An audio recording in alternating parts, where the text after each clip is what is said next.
Welcome to star 9 news. D Hirehal మండలంలోని ప్రసిద్ధిగాంచిన మురిడి ఆంజనేయ స్వామి రథోత్సవం ఘనంగా జరిగింది. ప్రతి ఏటా ఉగాది పండుగ సందర్భంగా రథోత్సవాన్ని నిర్వహించడం ఆనవాయితీ. రథోత్సవం సందర్భంగా ఉదయం నుంచి స్వామివారికి ప్రత్యేక పూజలు నిర్వహించారు.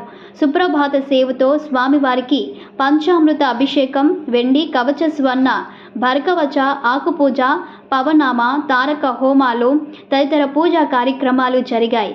భారీ భక్తజన సందోహం నడుమ రథోత్సవాన్ని అంగరంగ వైభవంగా నిర్వహించారు.